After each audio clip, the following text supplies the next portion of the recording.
اور موجودہ معاشرے میں دیکھا جائے تو ہمارے حالات یہ ہیں کہ ہم غیبت کو برائی ہی تسلیم نہیں کرتے ہیں اور ایک دوسرے کی برائیوں، خامیوں اور کوتاہیوں کا بیان فیشن کے طور پر ہم کر رہے ہوتے ہیں کہ ہماری زندگی میں بہت زیادہ یہ عادت ہماری بن گئی ہوئی ہے. تو اس عادت سے ہم نے چھٹکارا ایک تو کیسے حاصل کرنا ہے، دوسرا یہ کہ غیبت کرنے والوں سے متعلق اسلام میں اللہ تعالیٰ کی طرف سے قرآن و حدیث کی روشنی میں ہمیں کیا وعید سنائی گئی ہے اور اس کے حوالے سے کیا احکامات ہیں، اس کے اوپر ہم بات کریں گے. اس پہ بات کرنے کے لیے ڈاکٹر پیر طارق شریف زادہ صاحب ہمارے ساتھ موجود ہے، معروف سیریس اسکالر ہیں، ان سے بات کرتے ہیں. تو ڈاکٹر صاحب آپ کو خوش آمدید کہتے ہیں ٹرانسمیشن میں. کیسے ہیں آپ؟ ٹھیک ہیں الحمدللہ، اللہ کا احسان فضل.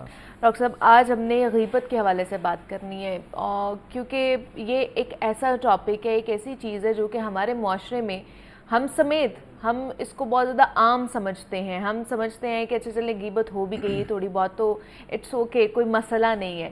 تو یہ ہے کیوں ہم اس کو ایک تو پہلے بتائیں کہ عام کیوں اتنی زیادہ ہو گئی ہوئی ہے غیبت کرنا؟ بسم رب محمد کریم علیہ الصلوۃ والتسلیم. سب سے پہلے تو یادآوری کا شکریہ. اور آج کا عنوان جو ہے یہ بھی بڑا ہماری روزمرہ زندگی کا ایک حصہ بن چکا ہے. اور جناب علی کرم اللہ وجہ کریم نے فرمایا تھا کہ گناہ جو ہے اس کی سب سے خطرناک حالت پتہ ہے کون سی ہوتی ہے؟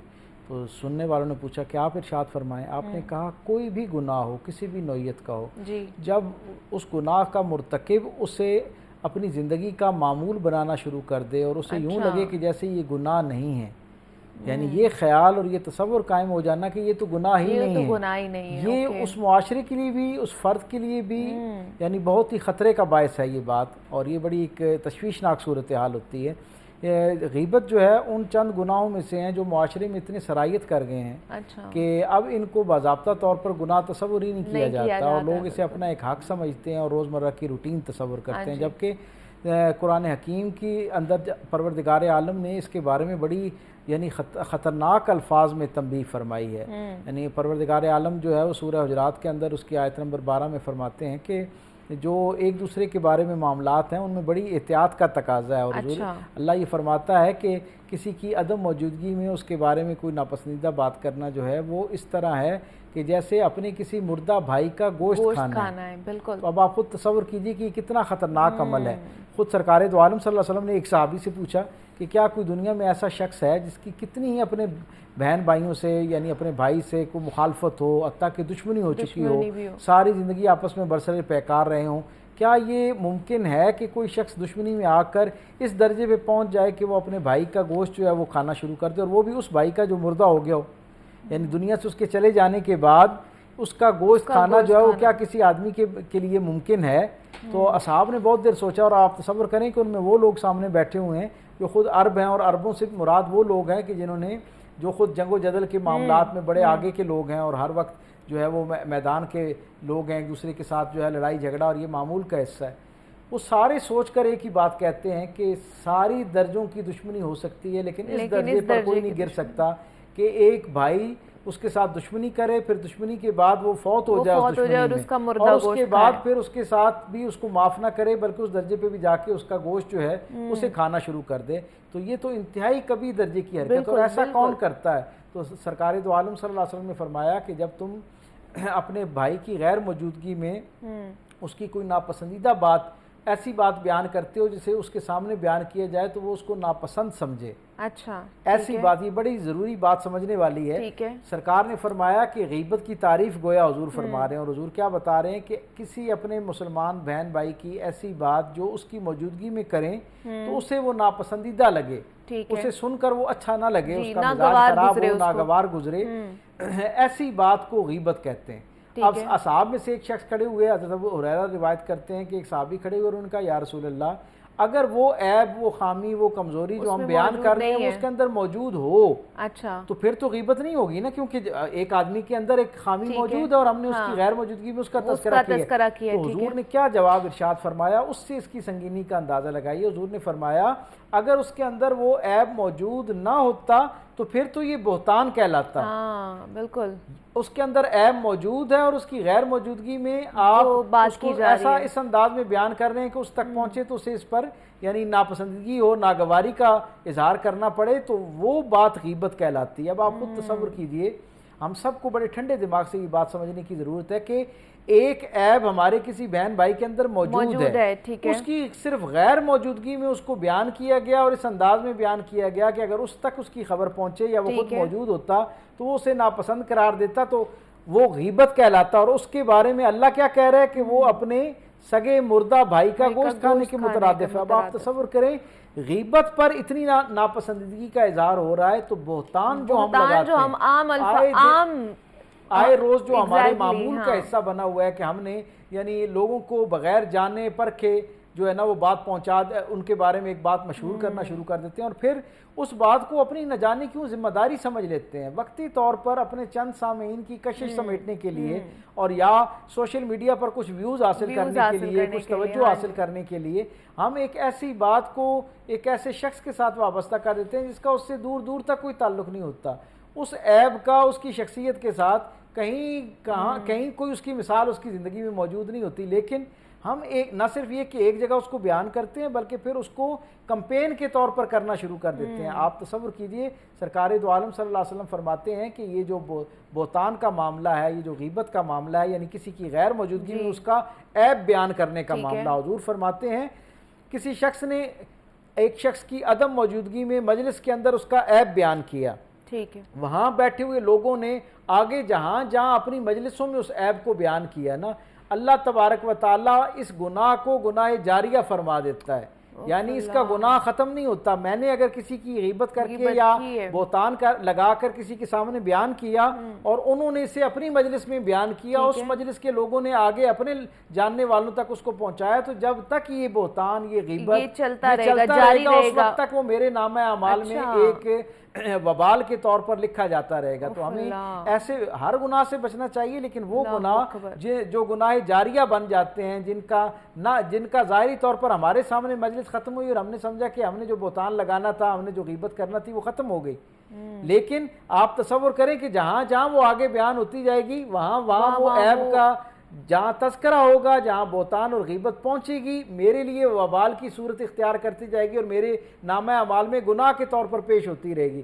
عمومی طور پر hماری بہنوں کے ہاں بھی یہ بہت زیادہ معاملہ ہوتا ہے کہ ہم جب فون پہ بات کر رہے ہوں، اور اب تو خیر مردوں کی بھی کیا کہنے، ان کا بھی یہی معمول بن گیا کہ ہماری مجالس جو ہیں، ہماری محافل جو ہیں، وہ لوگوں کے عیب پر مبنی تذکرے سے پاک نہیں ہوتے. حالانکہ اگر کیا ہی اچھا ہو، جبکہ اس کے برعکس آپ تصور کریں کہ سرکار دو عالم صلی اللہ علیہ وسلم نے فرمایا کہ جب کسی شخص کی غیر موجودگی میں اس کے احباب اس کی خیر کی گواہی دیتے ہیں، یعنی اس کی خوبی بیان کرتے ہیں، تو پروردگار عالم جس شخص نے وہ خوبی کی ہوتی ہے، نیکی کی ہوتی ہے اور خود موجود نہیں ہوتا، اس جتنا اجر بیان کرنے والے کو عطا کر رہا ہوتا ہے. کیا بات ہے. یعنی آپ اس سے اندازہ لگائیں کہ یہ جو گفتگو ہے لوگوں کی غیر موجودگی میں، یہ ہمارے لیے اتنے سارے خیر کا ذریعہ بھی بن سکتی ہے اگر خوبیاں بیان کیا جائیں، اور اگر کوئی عیب بیان کیا جائے، خامی بیان کی جائے، کوتاہی یا کسی کا گناہ بیان کیا جائے، تو اللہ کے ہاں وہ اسی طرح عیب گناہ کے طور پر ہمارے نامہ اعمال میں بھی لکھا جا رہا ہوتا ہے. سو یہ ہماری نزدیک ایک لذت کلام کا معاملہ ہے، سماعت کی لذت کا معاملہ ہے، چند لوگوں کو اپنی طرف متوجہ کر لینے کا ایک معاملہ ہے، لیکن اللہ کے ہاں یہ بڑا سنجیدہ معاملہ ہے. پروردگار کے ہاں اس کے بندے کی غیر موجودگی میں اس کا عیب بیان کرنا اللہ کو انتہائی ناپسندیدہ ہے. اور خود سرکار دو عالم صلی اللہ علیہ وسلم نے فرمایا کہ جو لوگ قیامت کے دن سب کے راز جو ہیں وہ افشا کر دیے جائیں گے. تو اصحاب جب حضور اس کا منظر بیان کر رہے تھے نا، تو اصحاب کرام جو تھے وہ اس کی خشیت میں کانپ رہے تھے اور ان کی آنکھوں سے آنسو نکل رہے تھے اور کیفیت ایک غم و اندوہ کی کیفیت طاری تھی. ایک صحابی نے عرض کیا، یا رسول اللہ، جس دن سب کے نامہ اعمال جو ہیں وہ نشر کر دیے جائیں گے تو پھر تو ہر آدمی کا جتنا عیب ہے، جتنا اس کا گند ہے، جتنی اس کے گناہ ہے، معصیت ہے، وہ ساری سب کے سامنے آ جائے گی. کوئی ایسے لوگ بھی ہوں گے کہ جن کے عیب اس دن اللہ مخلوق کی نگاہ سے پوشیدہ رکھے گا، بچا کے رکھے گا. یعنی گویا وہاں کسی کے عیب کے حوالے سے کوئی بچت کا امکان ہے یا نہیں ہے. رسول اللہ صلی اللہ علیہ وسلم نے فرمایا صرف ایک طبقہ، اور وہ طبقہ کون سا ہے؟ جنہوں نے اپنے بہن بھائیوں میں عیب دیکھا اور انہیں ان تک محدود رکھا. یعنی اس کا کیا مطلب ہے کہ صرف اپنے تک یا بغرض اصلاح تنہائی میں ان سے اس کا تذکرہ کیا اسے. یعنی گویا جنہوں نے اپنے بہن بھائیوں کے عیب کی یہاں پردہ داری کی، پروردگار عالم ان کے عیب کی آخرت میں پردہ داری فرمائے گا. اور پھر اسی مقام پر حضور نے پورے جلال کے ساتھ یہ فرمایا کہ میرے رب نے مجھے یہ خبر دی ہے کہ جو شخص یہاں کسی کی بے پردگی کرتا ہے، اس کا عیب بیان کرتا ہے، یہاں اس کا پردہ نہیں رکھتا، حالانکہ وہ پردہ رکھ سکتا تھا، اور اس نے اس کا پردہ نہیں رکھا، تو قیامت والے دن اللہ اس سے بری ہے کہ اللہ اس کا پردہ نہ رکھے اور اس کا عیب جو ہے وہ ساری مخلوق کے سامنے ظاہر کر دے۔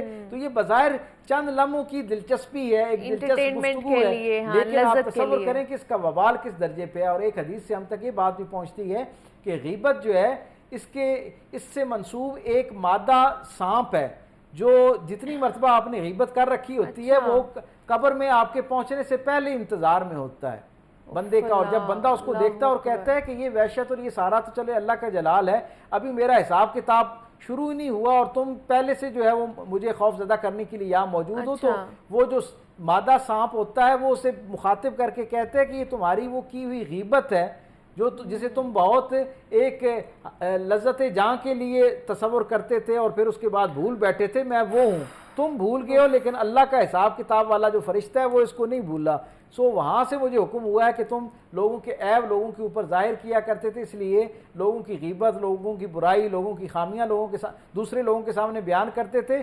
آج اس لیے میں تمہیں یہاں جہاں سے حقیقی اور سچائی والی زندگی جو ہے وہ شروع ہوئی ہے، اس وقت میں تمہارے پاس آ رہا ہوں۔ تو یہ اصل میں سرکار ختمی مطبت سے ہم تک یہ جو بات پہنچی ہے، اس سے سبق یہ ملتا ہے کہ غیبت ان چند گناہوں میں سے ہے جن کا وبال قبر میں اترتے ہی شروع ہو جاتا ہے، یعنی جو چند ابتدائی گناہ ہیں جن کا وبال جو ہے قبر میں جس کا سامنا کرنا پڑے گا اور اس کو فیس کرنا پڑے گا، ان میں سے غیبت ہے۔ سو اس انداز سے میں سمجھتا ہوں کہ اس کو معاشرے کے اندر ایک تربیت ہونی چاہیے۔ سب سے پہلے اس کا جو بہترین طریقہ ہے میرے خیال میں وہ والدین کو اپنے جو عزیز و اقارب ہیں ان کی خوبیاں اور خامیاں اپنے بچوں کے سامنے نہیں بیان کرنی چاہیے۔ اس سے دو فائدے ہوتے ہیں، ایک تو آپ غیبت کے وبال سے بچتے ہیں، دوسرا آپ کے بچوں میں ان رشتوں کے بارے میں جو ایک قدر و منزلت ہوتی ہے، جو محبت ہوتی ہے اور جو احترام ہوتا ہے وہ کمزور ہونا شروع ہو جاتا ہے۔ اور جو اگر آئندہ آگے چل کے فقہا نے یہ بات لکھی کہ جو والدین یعنی میاں بیوی بچوں کی موجودگی میں اپنے رشتہ داروں کے ننیال سے ہوں یا ددیال سے ہوں ان کے عیب بیان کرتے ہیں اور ان کے بارے میں گویا ان کی خامیاں جو ہے ان کی غیر موجودگی میں بچوں کو بیان کرتے ہیں، اور بچے آگے چل کے ان کا اس طرح احترام نہیں کر پاتے، تو اس احترام نہ کرنے کی جو اللہ کے یہاں ناپسندیدگی ہے، گناہ ہے، اس کا ایک حصہ، اس کا ایک وبال والدین کو پہنچتا ہے۔ سو اس کو معاشرے سے ختم کرنے کا پہلا قدم یہ ہے کہ والدین آپس میں اپنے بچوں آپس میں بھی نہ کریں اور بچوں کے سامنے بھی نہ کریں، بالکل اس کو نہ دہرائیں۔ اچھا دوسرا ڈاکٹر صاحب یہ تو ہمیں پتہ چل گیا کہ غیبت کرنے والے جو ہیں ان کو کتنا زیادہ گناہ ملے گا، لیکن جو غیبت سننے والے ہیں کیا ان کو بھی گناہ ملتا ہے؟ جی ہاں بالکل، جو گناہ کو یہ گناہ کی تائید میں شامل ہو جاتا ہے۔ اللہ کے محبوب رسول صلی اللہ علیہ وسلم نے فرمایا کہ جو خیر میں کسی کا معاون ہے، یعنی خیر کا کوئی آدمی ارادہ کرتا ہے، نیکی کا ارادہ کرتا ہے اور کوئی اس ارادے میں شامل نہیں ہوتا، صرف اس کے لیے مددگار ہو جاتا ہے، تو پروردگار عالم اتنا غنی اور فیاض ہے کہ وہ جس طرح نیکی کرنے والے کو اجر عطا کرتا ہے، اسی طرح نیکی میں مدد کرنے والے، معاونت کرنے والے کو بھی اجر عطا فرماتا ہے۔ یہ ایک حصہ ہے، لیکن اسی کا دوسرا حصہ کیا ہے کہ جب کوئی ایک شخص گناہ کرتا ہے اور کوئی شخص اس کے گناہ کو بڑھاوا دیتا ہے، اب گناہ کو بڑھاوا دینا کیا ہے؟ اس کی حوصلہ افزائی کرتا ہے۔ اب حوصلہ افزائی آپ خود دیکھیں کہ غیبت میں اگر کوئی شخص میرے سامنے میرے کسی اور جاننے والے کی غیر موجودگی میں اس کا کوئی عیب بیان کرتا ہے، تو کیا یہ ممکن ہے کہ میں اسے توجہ نہ دوں اور وہ بہت دیر تک اس پر بات کرتا رہے؟ ہوتا کیا ہے جب ایک آدمی یہ بدبختی اپنے مول لیتا ہے تو جو سننے والے ہیں وہ تائید کر کے اس کی حوصلہ افزائی کر رہے ہوتے ہیں، اپنی دلچسپی ظاہر کر کے، اسے نہ روک کے، اسے نہ سمجھا کے، اسے نہ توجہ دلا کے کہ بھائی تم ایک گناہ کر رہے ہو اور ہمیں بھی اس گناہ میں شریک کر رہے ہو۔ اور اس کا وبال اتنا سنگین ہے کہ قرآن حکیم جن چند گناہوں پر انسان کو خبردار کرتا ہے، متنبہ کرتا ہے، ان میں سے ایک یہ ہے۔ تو یہ جب سننے والے مروت میں یا اپنی سماعت کی لذت میں اس بات پر اسے ٹوکتے نہیں ہیں، غیبت پر روکتے نہیں ہیں، تو غیبت کرنے والے کو جو گناہ مل رہا ہوتا ہے اس میں سے ایک حصہ جو ہے وہ سننے والوں تک بھی جو ہے وہ پہنچ رہا ہوتا ہے، اور بلکہ کہ ایک درجے پر جب وہ زیادہ حوصلہ افزائی کر رہے ہوتے ہیں تو یہ سلسلہ آگے اور نہ ختم ہونے والے سلسلے میں تبدیل ہو جاتا ہے، اور یہ گناہ جاریہ میں وہ لوگ بھی اس کا ارتکاب کرتے ہیں۔ اور عمومی طور پر کیا ہوتا ہے، جو مجلس میں سن رہے ہوتے ہیں وہی اس کو اپنا فریضہ سمجھ کے آگے بیان کرنا شروع کر دیتے ہیں۔ سو یہ دو طرح کا گناہ ہو گیا، ایک سننے کا